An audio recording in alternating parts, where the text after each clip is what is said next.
Assalamualaikum warahmatullahi wabarakatuh. Kami dari kelompok 7 akan memaparkan materi tentang hadis sebagai agama Islam. Perkenalkan, nama saya Arnia Rizkiana, NIM 2120216.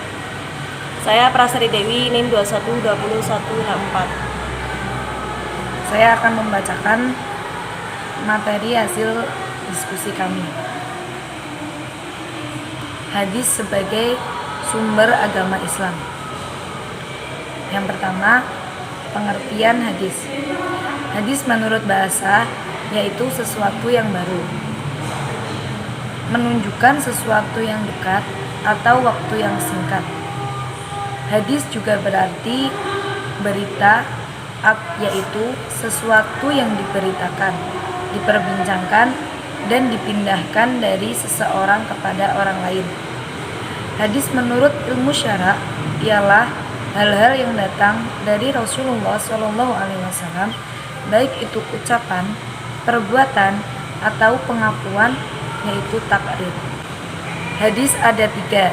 Yang pertama, hadis qauliyah atau ucapan, hadis fi'liyah atau perbuatan, dan hadis takdiriyah. Kedua, kedudukan hadis.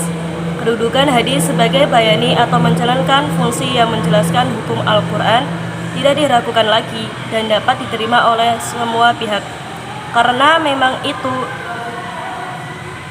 memang untuk itulah Nabi ditugaskan oleh Allah Subhanahu wa taala.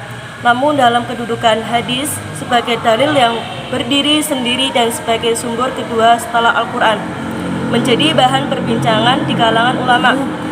Perbincangan ini muncul disebabkan oleh keterangan Allah sendiri yang menjelaskan bahwa Al-Quran atau ajaran Islam itu telah sempurna. Oleh karena itu, tidak perlu lagi ditambah oleh sumber lain. Jumhur ulama berpendapat bahwa hadis berkedudukan sebagai sumber atau dalil kedua setelah Al-Quran dan mempunyai kekuatan untuk ditaati serta mengikat untuk semua umat Islam. 3. Fungsi hadis sebagai agama Islam. Dalam kedudukannya sebagai bayani dalam hubungannya dengan Al-Quran, ia menjalankan fungsi sebagai berikut.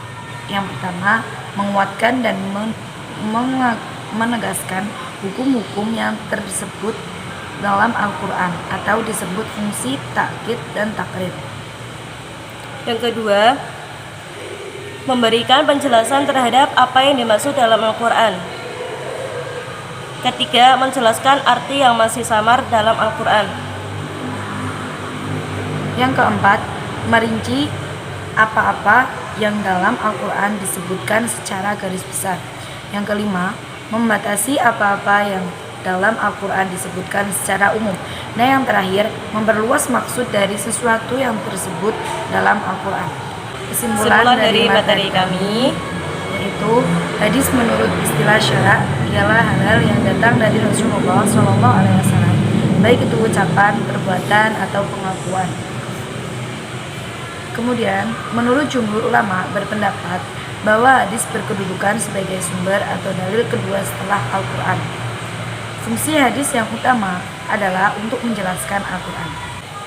Cukup sekian dari kelompok kami. Kurang lebihnya mohon maaf. Wassalamualaikum warahmatullahi wabarakatuh.